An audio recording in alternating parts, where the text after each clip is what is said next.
Muy buenas amigos de la red, os traigo nuevos ejercicios para practicar caligrafía, esta vez específicos para las mayúsculas de la tipografía Copperplate. Estos ejercicios se basan en los trazos básicos o que más se repiten, tanto los rectos como los curvos. Al igual que con las minúsculas, he dividido los ejercicios por grupos de letras para que se vea mejor dónde se aplican los trazos. En mi experiencia, desde que llevo practicando esta tipografía, tengo que mencionar que se me hacen mucho más sencillas de realizar las minúsculas, ya que sus trazos son mucho más cortos y fáciles de manejar. Por lo tanto, si se os atascan las mayúsculas, no os preocupéis, es normal.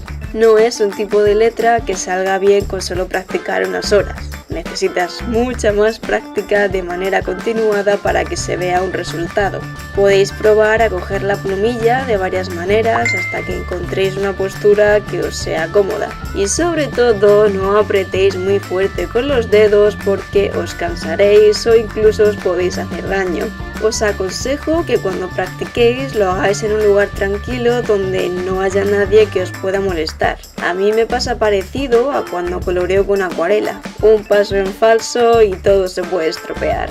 El papel que estoy usando es el de una libreta Rhodia. Como veis, está punteado para facilitar a la vista una guía de referencia para escribir manteniendo una misma altura. Aún así, he marcado a lápiz la línea completa para guiarme mejor y para que se note bien en cámara. Este papel es perfecto para practicar caligrafía o lettering con tinta líquida o con rotulador.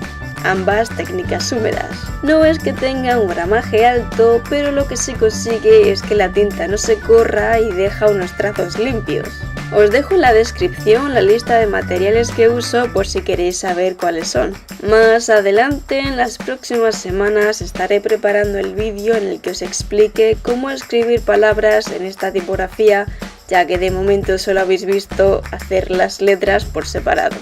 Estáos atentos. Para cualquier duda que tengáis sobre este vídeo o pregunta que queráis hacer, estoy atenta a los comentarios para responderos. Sin más, me despido por aquí hasta el siguiente vídeo. Hasta entonces, a seguir creando.